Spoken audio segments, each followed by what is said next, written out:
Welcome to the broadcast this Monday night. These are our top stories. Tonight, the president tells off his central Kenya critics. And Raila Odinga hits at those saying he is a Jubilee man. United in anger. Also tonight, charges against 11 NYS scam suspects dropped, reigniting questions over the DPP's cases. Plus, a new class, a new phase. Form 1's report to school as Nemis hits the road. We are urging the sub-county schools as well as the private schools to quickly upload the information on registration and enrollment. And there's trouble at City Hall. That has to do with my resignation as the CEC in charge of education. The cracks widen as one of Nairobi Governor Mike Sonko's key ministers walks out on him.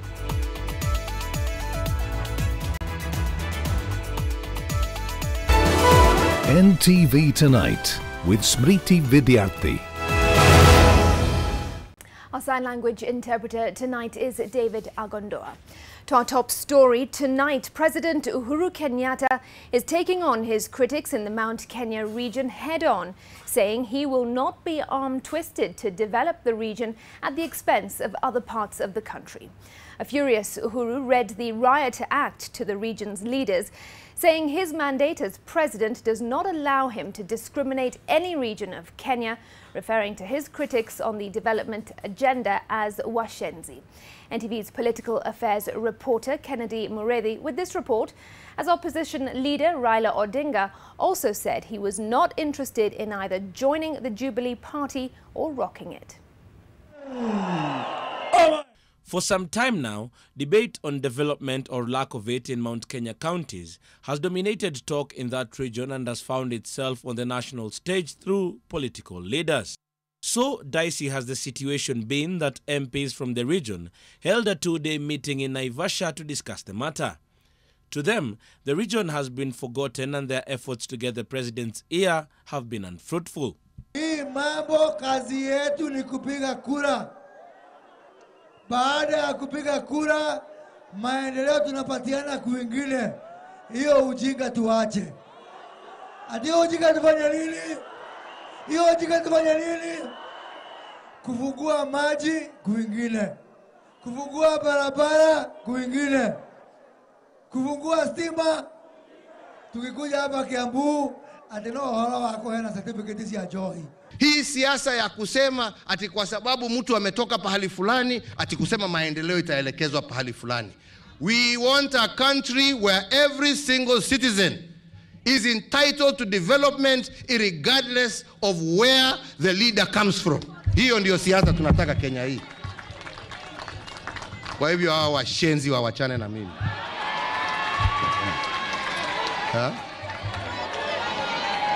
Na hivyo ndivyo itakuwa. Minutes after the president spoke, Moses Kuria took to his Facebook page to respond. He argued that Mount Kenya region was part of Kenya and needed development just like any other part of the country, and development was their right. Tunataka taifa ambalo Mugiriama, Mdigo, Mukikuyu, Mujaluo, Mukamba, Mukalenjin, Musomali atajisikia hii nchi ni yake. Opposition leader Raila Odinga, who accompanied President Kenyatta in Mombasa, stressed the point, arguing that development in the whole country was key. Raila also called on politicians to back down on 2022 campaigns, calling on those elected to concentrate on developing areas they represent. Mambo ya 2022 itakuja. Na kikija kutakuwa na wanaume na kina mama ambao watasimama. Sio. Lakini sasa bado tuko 2019. Iko 2020, 2021, 2022. Hawa jamaa tunasema patie sisi nafasi tuendelee na Kenya kwanza. Mount Kenya's political class say their calling on the president to act was not informed by their disrespect to him, but pressure from residents of the region. We know that Mount Kenya region contributes over 60% of our country's GDP, yet only 20% comes back to its people. At the same time, Raila has rubbished claims that he intends to rock the Jubilee boat and benefit in the process. Oh, Raila anakuja kuingia kwa Jubilee, anataka kufukuza watu wengine. Upuzi mtupu. These claims surface at a time the Jubilee Party is being bogged down by a succession war that is threatening to tear it apart. Kennedy Muredhi, NTV. From politics to the war on graft, and it appears to be a false start for the Director of Public Prosecution, Nordin Haji, in the trial of NYS suspects. The DPP today dropped charges against 11 suspects in a fresh case that has been consolidated. NTV's Seth Olale attended today's court session at the Milimani Law Courts. The decision to drop charges for 11 suspects in the 468 million shillings NYS2 scandal is being viewed as a major setback for the prosecution, which had previously assured the Anti-Corruption Court that all the accused persons previously arraigned have a case to answer. Former Deputy Director General at the National Youth Service, Sami Mishuki, and Senior Accountant Rogers Nzioka are among the 11 who were set free by Principal Magistrate Peter Ooko following an application by the Director of Public Prosecutions. Other accused persons who had charges against them withdrawn under Section 87A of the Criminal Procedure Code include Simon Kani, Stephen Riungu, Josephat Njoroge, Lucas Otieno, Humphrey Odhiambo, Timothy Kiplagat, Charles Makau, Jackson Matengo Juma and Bernard Masika. Procedurally, if the matter is withdrawn as per the ones now who are no longer parties, I don't see any harm in that. So that by the time now this file is being taken back to the registry, it is marked as withdrawn under that section with those accused. The prosecution, represented by Chief Prosecutor Hamisi Omolo and Prosecution Counsel Anne Gitau, told the court that fresh charges can still be preferred against the freed persons should there be fresh evidence against them. The remaining accused persons, led by former Principal Secretary Youth Affairs Lilian Omolo and former Director General Richard Ndubai, pleaded not guilty to 49 counts in the new consolidated case. The trial was adjourned to Tuesday. Two accused persons, Bernard Masika and Charles Makau, failed to appear in court. The dropping of charges for the accused persons comes as a huge relief for the suspects who have been actively in the case since September 2018. However, for the remaining suspects, they have to wait a little bit longer to determine their fate, since the DPP believes that they have a case to answer. Seth Olale, NTV at the Milimani Law Courts. Elsewhere now, Education Cabinet Secretary Amina Mohammed supervised the admission of Form 1s, which began today. The admission is being done through the National Education Management Information System, that's NEMIS. Our education reporter Sharon Baranga has the details. Form 1 students from across the country have begun reporting to their respective schools. At State House Girls High School in Nairobi, 200 students were admitted through the National Education Management Information System, NEMIS. Education Cabinet Secretary Amina Mohammed was here to supervise the process, and she too admitted a few students. NEMIS has been discussed intensely over the past few weeks, with some alleging it was causing confusion, claims the Education Ministry has denied. The system can only be used by heads of schools and some education officers in the ministry who approve transfer requests. Oh, these are issues that we'll be dealing with. I think at the moment we are taking all the data that is required.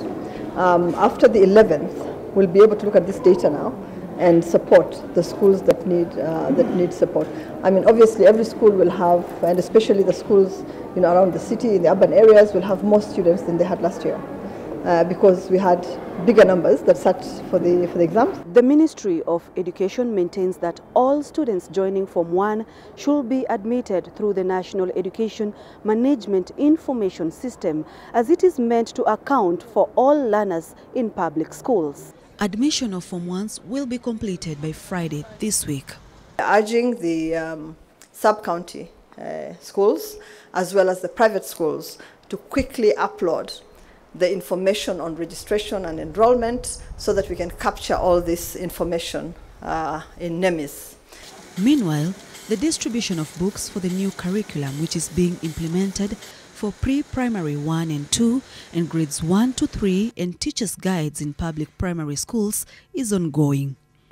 Tusome English grade 1 course book, 1.5 million. Tusome Kiswahili grade 1 course book, 1.5 million. Tusome English teachers' guides, 30,000. And Tusome Kiswahili teachers' guides, 30,000. At the same time, I appeal to all education stakeholders to prudently utilize the distributed materials so that they do not age before their expected lifespan. The distribution of the competence-based curriculum books is expected to end on the 15th of January. Sharon Baranga, NTV. The county government of Nairobi now only has 2 county executive members with long-term contracts, as the third one has thrown in the towel.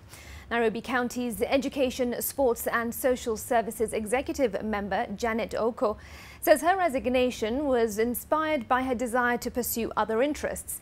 But sources at City Hall say that her decision was on account of the hostile working conditions at the county government, specifically a difficult governor to work with. Well, Charity Mwangi has the details of a county government which insiders say is run by a governor who wants to be the only one to shine. I want to make an announcement, and that has to do with my resignation as the CEC in charge of education. Oko's resignation has brought into focus a concern that had been raised by the Senate. Governor Mike Sonko's style of leadership has been one that has both been hailed and criticized. During his 1 year, 2 months rule as Nairobi governor, he has unapologetically ruled the city with a show of an iron fist. Anyone who deviated from his wishes was quickly shown the door. The people, you've kept them in a position where they live 1 day at a time. It's 1 day at a time in Nairobi County. Can I respond to that? No one knows when they'll be fired. It's the same history of corruption and laziness, which I'll not condone. And I'll continue firing them. Any corrupt officer will go home. While before the County Public Accounts and Investment Committee last year, Governor Sonko confessed to having his executive members on short contracts, which he said were meant to ensure that they deliver. It is, however, emerging that Sonko has been using contracts as a way of bringing his cabinet members into submission. Currently, 3 CEC members have 4-year contracts, and Janet Oko is among them. One county minister is allegedly on a 1-month contract, while the contracts of 2 others were not renewed. In April last year, the governor fired his finance CEC member, Danvas Makori. Soon after, the devolution executive Veska Kangongo was also serving in acting capacity in the health docket, was suspended alongside other officials at Pumwani Maternity Hospital. This was when she failed to support the governor's decision to fire the top leadership at the hospital after the alleged dead fetuses saga. Her predecessor, Haitan Majevdia, had also been fired not long before. One of the CEC members was sent home after 6 months, and sources indicate that he has never been paid his dues to date. This latest exit is that of an executive member whose praises reached the very floor of Parliament on account of her good performance. Just complimented Mr. Janet Oko. Let me also compliment her. She's one of the most hardworking CEC members in my government. We renewed our contract. The exits and murmurs at City Hall tell a tale that the governor has fought off before. Staff and those in the know of the ongoings at City Hall say he is difficult to work with, as he does not condone anyone who he feels will steal his shine. Though her exit was more gracious, her nervous laughter upon inquiring the reason why she was leaving was quite telling. And I think she, however, maintains that she is leaving to pursue other interests, terming her soon-to-be former boss as a reliable leader, albeit his high expectations. We had a relationship over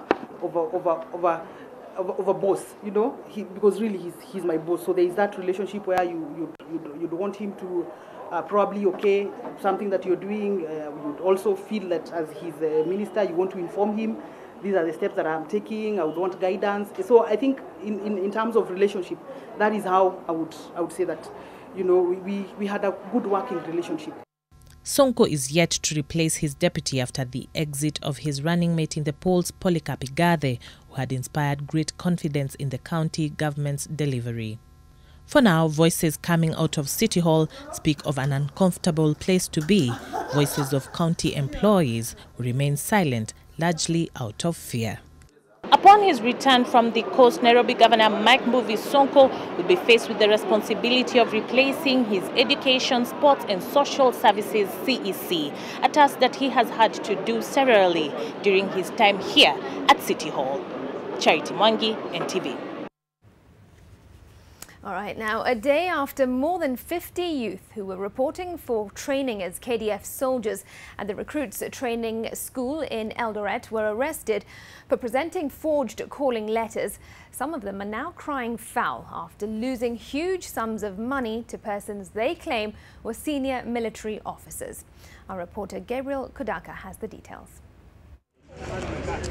Every year, thousands of youth turn up for recruitment hoping to start a career in the military. It is a dream that many would go out of their way and do everything possible to ensure it comes true. Sharon Kemboi, not her real name, is one of those people who aspire to be members of the disciplined forces. And so when she got a calling letter through her father's connection with a man said to be a senior military officer at the Lanet Barracks, she for once thought that her lifetime dream had finally been realized. It was through my dad, yes, but I got the surprising news that I was supposed to be joining KDF. Yes. So when it reached 27th of December last year, I accompanied my father to Lanet, yes, to meet an officer who was supposed to connect us and give us a calling letter according to the way he told us. But her joy was short-lived. She was among the more than 50 recruits who were turned away at the Recruits Training School in Eldoret for presenting what was said to be a fake document. Shughuli hii ya kuajiri watu katika jeshi inafanyika katika vituo ambavyo vimetengwa katika kila kaunti kwa wale watu kuenda kufanya kazi upande huo. Ukipata mtu yeyote ambaye alikuja ama atakuja wakati huo, atakuja na kukuambia kwamba anaweza kukuajiri katika jeshi la Kenya, huyo mtu ni mwongo na ni mwizi. And so with her 300,000 shillings gone and her calling later invalidated, Sharon joins thousands of youths who have fallen prey to conmen who have been taking advantage of desperate job seekers. We waited for Major Johnston's at Oasis Hotel. Then later we accompanied him to his car. That is where we gave him the cash. Wale watu ambao wameweza kulagaiwa, tutaweza kufuatilia jambo hili mpaka lifike mwisho. Some youths are said to have sold properties, including land, to raise money for securing what is now turning out to have been fake appointment letters. Gabriel Kudaka, NTV. As Gabriel said, some youth actually sold land. Let's certainly hope that justice is served. All right, elsewhere, Marianne Ketani has once again been denied access to her home in Runda, even after the court issued orders allowing her to repossess the property. Senior Magistrate Isaac Orenge directed officers at the Runda police station to ensure compliance of the order. Ketani was forcefully evicted from the home by persons believed to have been hired by her estranged husband, Senator Mithika Linturi. NTV's Helen Aura reports. Marianne Keitani is still battling to gain access to her home in Runda. The guards denied her access despite a court order. Efforts by Keitani and her lawyers to serve the orders to the Runda Police Station OCS for execution failed as the OCS was said to be away. Behind the gates, there lies her property, the property of her children, the property that she has done so much work to generate. In December 2018, hired goons raided the home in Runda where they forcefully evicted Keitani after she fell out with her husband. Keitani is accusing Linturi of meting out violence on her, saying on one occasion he pointed a gun at her. Keitani and her lawyer intend to go back to the home tomorrow to ensure execution of the court's orders. Now, the court order allows her back to the house. Anybody who has an interest to challenge that court order can only go before another court. The parties are expected back in court in a week's time. Helen Aura, NTV. All right, from that story, let's take a breather on NTV tonight. But as always, there's plenty coming up. Don't go far.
Welcome back. Police in Kisumu County are investigating an incident where a foreign motorist ran over a 5-year-old boy along the Kisumu-Bondo Road and allegedly attempted to flee before members of the public intervened. Now, an eyewitness who recorded part of the incident on his phone is accusing the driver of the Toyota Prado, a Caucasian man, of mishandling the injured boy. Oko Okusa with the details. The accident is said to have occurred yesterday at a place known as Coleño, just a few minutes to 5 p.m. Here is an eyewitness account. The boy was lying on the road for about 1 to 2 minutes. We were all shocked, and there was a white guy or Caucasian male who got out of the vehicle, held the boy with one hand and a foot, dangling him, and went across the road to the other side of the road and put him in a thicket. According to Bore Odio, it is the white man's companion who pointed out to him that the child was still alive and needed to be rushed to hospital. The black man picked the boy gently and was taking him back to the vehicle, and this Caucasian wanted to put the boy in the trunk, but the white guy, the black man was very, compassionate and put the boy in the rear seat against the demands of the Caucasian.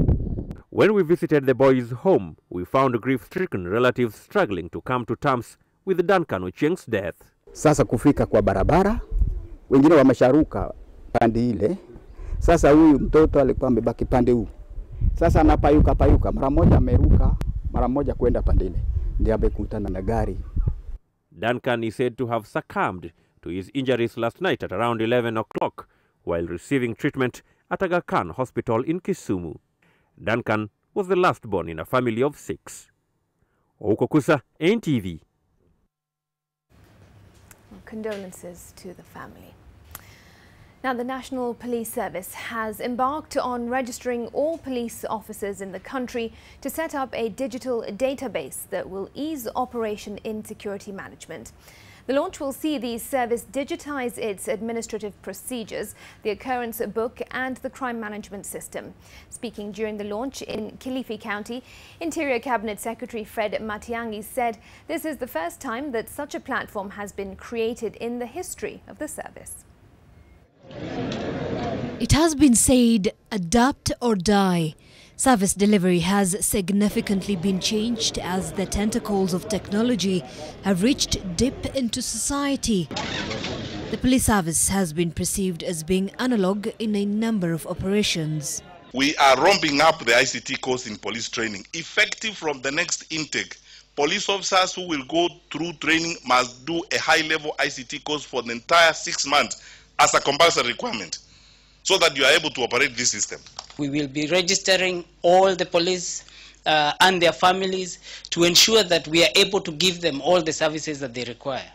And in turn, they will be able to offer the Kenyans the services in a very efficient way. The National Police Service Information Management System has been launched and is to embed all levels of the service, which includes the Administration Police, the Kenya Police and the Department of Criminal Investigations.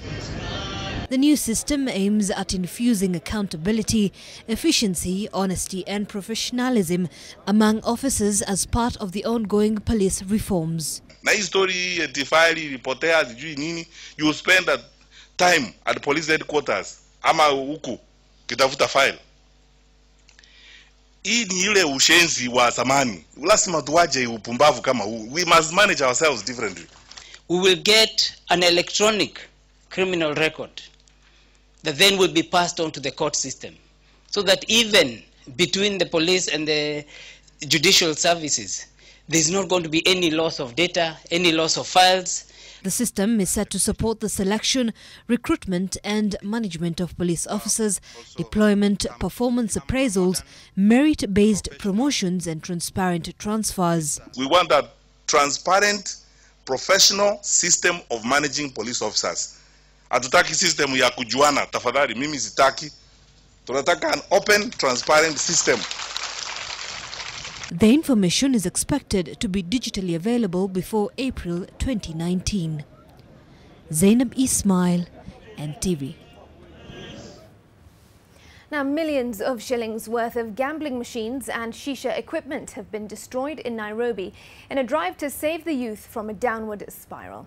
The Regional Police Commissioner Kangethe Thuku stated that gambling has had a negative impact on the society as youth are now engaging in crime so as to get money to gamble.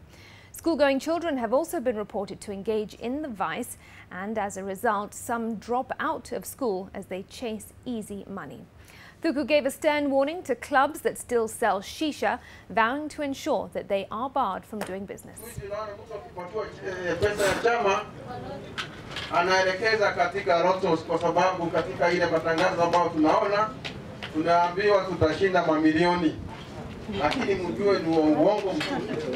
Tunauliza DC na madisi wote, tumepiga marufuku hizo molasses, hizo maduka za molasses. Kama wana leseni, kama wana tumepiga marufuku. We're approaching 1:30 the hour, time for the business break. I'll be back with that agenda.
Welcome to the business news. Mama Ngina Drive in Mombasa will now be given a facelift to attain international standards following its commissioning by President Uhuru Kenyatta. The planned regeneration of Mama Ngina Drive into a modern waterfront with recreational facilities is expected to transform Mombasa into a leading and competitive world-class tourism destination. Kevin Mutai reports of the project, whose construction works are to commence immediately and should be ready by mid-year. Suhufi Agencies Limited has 5 months to complete the transformation of Mama Ngina Drive to a world-class recreational facility, with the Ministry of Tourism and Wildlife pumping 460 million shillings into the project. President Uhuru Kenyatta, who commissioned the groundbreaking of the facility, said that once the project is completed in the next 5 months, it will provide avenues for trade and employment. Tuhakikishe ya kwamba vile vibanda ambavyo vitajengwa hapa isipatiwe watu wakubwa. Hawa watoto wetu wapatiwe hiyo vibanda waweze kufanya biashara zao.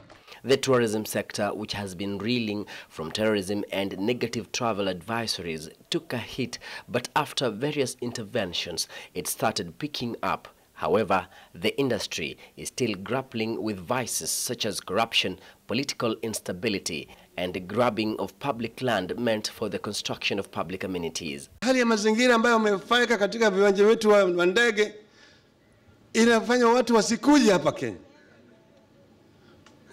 Unadaiwa nini? Toa kitu kidogo. Ukitoka pale umeingia kwa taxi, hiyo. Ungia kwa hoteli, hivyo. Ukiwa na shamba katika maeneo ya umma, wewe huwezi kujenga hilo shamba. Afadhali tu ulirudishe roho safi. Otherwise, nitapata opportunity kama hii, nitaomba rais atoe amri, shamba likatwe na litakatwa, litarudishwa kwa wananchi tu. The redesigning and replanning of the Mombasa waterfront is set to enhance the image of Mombasa City as a tourist beach destination as the county strives for international standards. The regeneration of Mamangina Drive will transform Mombasa into a world-class tourism destination, which is also expected to boost the tourism industry and as well as the country's economy. Kevin Mutai, NTV, Mombasa. Well, speaking of tourism, the industry has surpassed the 2 million shilling mark in international arrivals for the year 2018. That represents a growth rate of 37.3% from the 1.5 million visitors it recorded in 2017. The strong rebound has also seen tourism revenues spike to record levels. Here's Alex Mwangi with the details. The tourism sector last year had 2,025,206 arrivals compared to 1,474,671 in 2017, a year in which political temperatures suppressed economic activity. The result of the 37.3% growth in the number of visitors is that tourism revenue grew by 31.3% from 119.9 billion shillings to 157.4 billion shillings. Hii imekuwa ni historia na imevunja rekodi kwenye muhula wako wa uongozi wa urais. Domestic tourism, which is measured by the number of bed nights by locals, went up by 9% from 3.6 million to 4 million last year, according to estimates. 13.3% of the total arrivals came for business and conference purposes, pointing to the growing need for further investments to cater for the burgeoning conference tourism. The robust growth in tourism last year is attributed to political stability, with the handshake between President Uhuru Kenyatta and opposition leader Raila Odinga sealing the deal for a much more peaceful nation. Improvements in security, coupled with growth in the aviation sector such as the launch of direct non-stop flights from Nairobi to New York in October, have also played a role in the success of the recovery. A sectoral report also cites Kenya's improvement from number 92 to 80 in the World Bank's Ease of Doing Business Index, as well as the withdrawal of travel advisories by key source market nations as having favored the industry. To sustain the momentum, Kenya needs to see to it that reforms to open borders to intra-African trade, as well as air service agreements with African states, are continually executed if it is to attract adventurous millennials and other demographics from foreign nations. When compared to other sectors, tourism is considered a catalyst for job creation, making it a critical tool in tackling unemployment. Alex Mwangi, NTV. Now, creditors of troubled retailer of franchise products Deacon's East Africa are set to meet in 2 weeks' time with a view to addressing the financial challenges bedeviling the company. The meeting, scheduled for the 22nd of this month, will be geared towards addressing creditors' claims against the retailer, which was placed under administration in November 2018. Well, Deacon's shares were also suspended from the trading at the Nairobi Securities Exchange for a period of 40 working days, which elapse on Monday next week. Now, as at the end of December 2017, Deacon's East Africa reported a loss of 842 million shillings, with 637.9 million shillings in loans and overdrafts.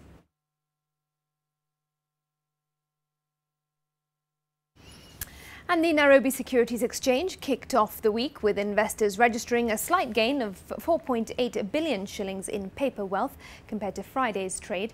Monday's trade was dominated by telecommunications company Safaricom, which moved shares worth 135 million shillings accounting for 78% of shares traded at the exchange.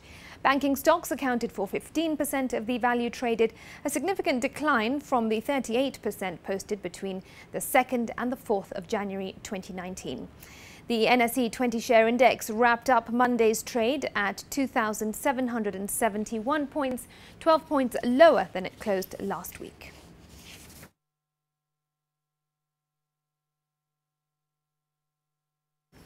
Now, representatives from two of the world's largest economies are meeting in China for talks to resolve the trade war that was sparked off last year.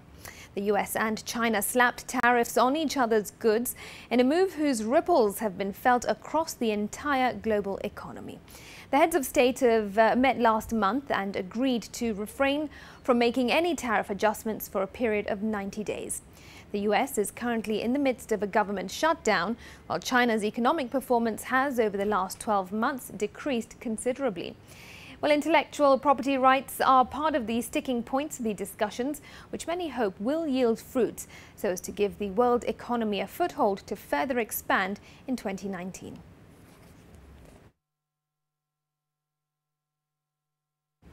And that's your business news.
Across the borders now, and two soldiers who took part in an attempted coup in Gabon have been killed, according to the president's office.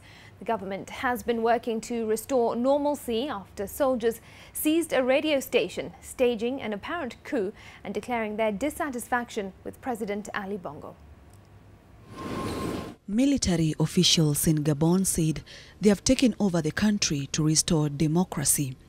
Lieutenant Kelly Ondo Obiang, the leader of the self-declared Patriotic Movement of the Defense and Security Forces of Gabon, said the president's New Year's Eve address reinforced doubts about the president's ability to continue carrying out responsibilities of his office. President Ali Bongo, who took over power in 2009, succeeding his late father, reportedly suffered stroke in October and is receiving treatment in Morocco. Bongo sought to put an end to rumors about his health with new message in which he said he was well. Soldiers said they had been disappointed by the message, calling it a pitiful sight and a relentless attempt to cling onto power. ABG, MPG, FDS. The victory of this Monday, January 7th, 2019, must be that of Gabonese people, supported by its army.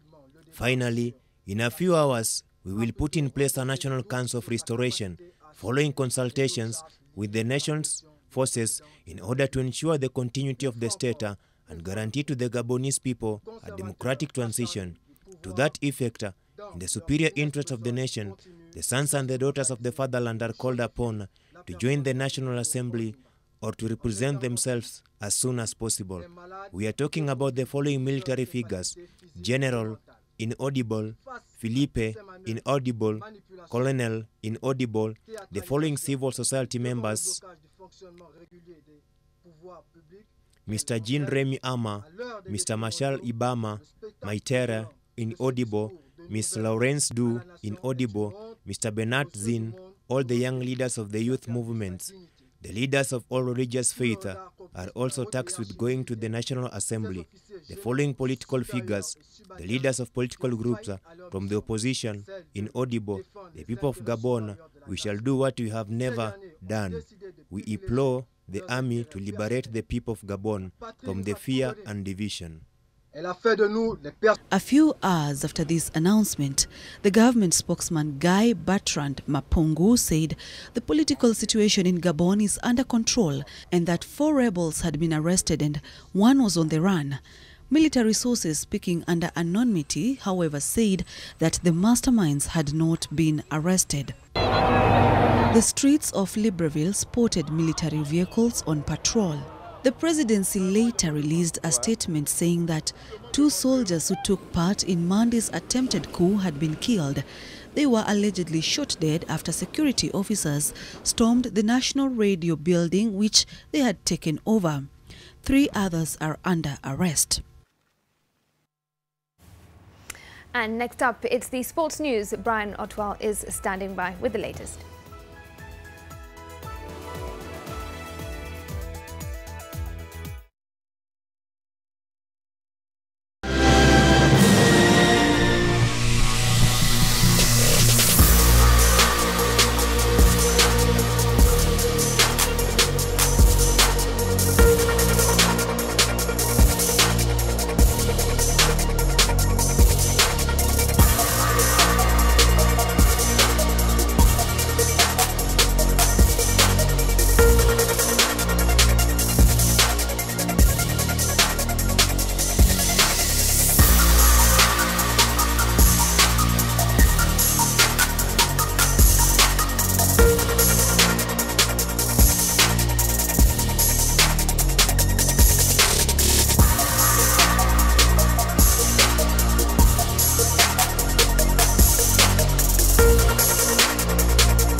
Agondua has asked AFC Leopards to identify the fans that roughed up match officials on Sunday at the Kenyatta Stadium during their tie against Nzoia Sugar in Machakos.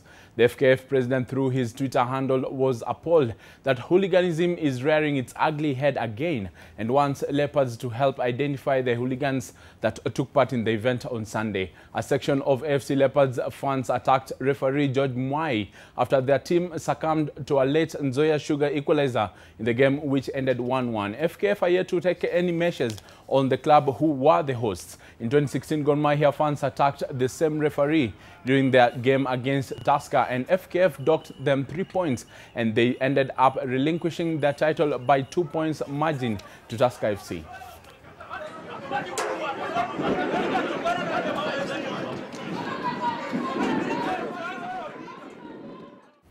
And amidst growing concern on the push and pull between Kenya Rugby Union and certain Kenya Sevens players over new contracts, 6 new players have been called up for training ahead of the third and fourth leg of the World Sevens Series, the Hamilton and Sydney legs in New Zealand and Australia, respectively. They join at a time when KRU is looking to bring back senior players such as Colin Sinjera, Andrew Amonde, Billy Odhiambo, William Mbaka, Dennis Ombachi, amongst others. This after Shujaas had their worst start to a season, picking just 1 point in Dubai and 3 in Cape Town to leave them 14th with 4 points out of a possible 44. The dismal performance was linked to the absence of majority of the senior players who were in France for the Rugby World Cup repecharge. Action returns on 26 January when the Shujaas head to New Zealand for the Hamilton Sevens leg, where they play Scotland, South Africa and France in Pool C.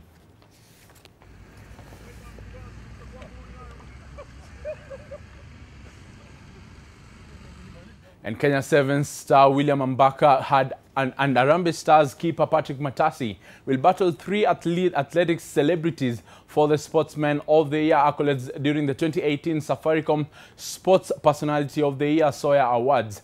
Mbaka and Matasi will be eyeing to become among the few sportsmen from other disciplines other than athletics to win the coveted title during the Soya Gala planned for Friday at the iconic Fort Jesus, Mombasa. Some of the other sportsmen to have won the gong away from athletics are swimmer Jason Danford in 2007 and another Kenya Sevens rugby star Colin Sinjera in 2009. The duo will be up against World Marathon record holder Eliud Kipchoge, compatriots Commonwealth and Africa champions Elijah Manangoi and Conseslus Kipruto.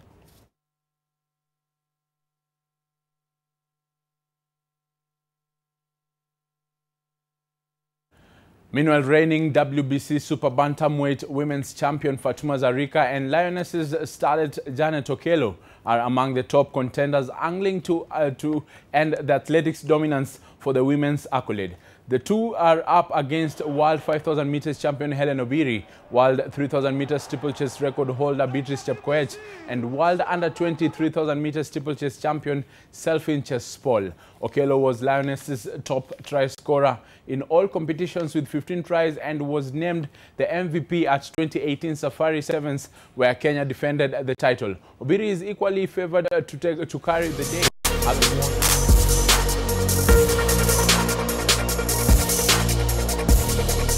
The national championships title in June to set the stage for her maiden Africa title in August last year. The 28-year-old claimed her first Diamond League trophy in 5,000 meters after she won the final 5,000 meters race in Zurich.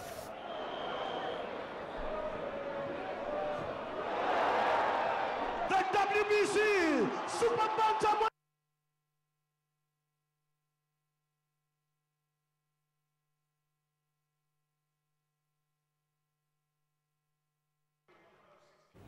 And Kenyan Premier League giants FC Leopards have been drawn against Tanzanian bigwigs Simba SC in the quarterfinals of the third edition of the SportPesa Cup tournament that kicks off on the 22nd to 27th of January at the National Stadium in Dar es Salaam, Tanzania. Debutants Bandari play Tanzanian side Singida United on 22nd before Tanzanian champions Young Africans, that is Yanga, square it out with SportPesa Shield winners Kariobangi Sharks in the second fixture. Defending champions Gor Mahia will face Mwanza-based Mbao on January 23rd as they launch their assault for a third successive crown the same day that Medi Kagere's Simba will be up against AFC Leopards. The winner of the annual 8-team tournament will, or rather bags 3 million shillings in prize money, will have the privilege to host 9-time English Premier League champions Everton in their home country for a friendly match.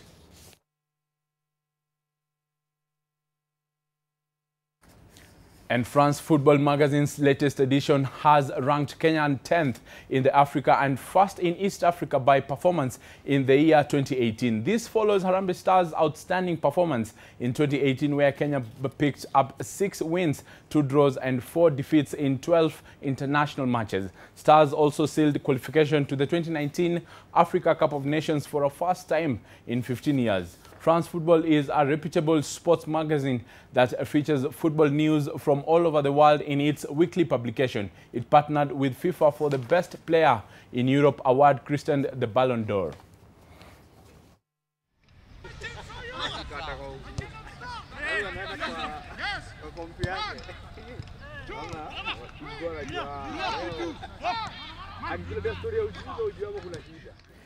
And Liverpool make their first appearance after the deflating 2-1 defeat to Manchester City when they take on Wolves in the FA Cup third round. The Reds made it through this stage of last year's competition with a 2-1 win over Merseyside rivals Everton, although they were...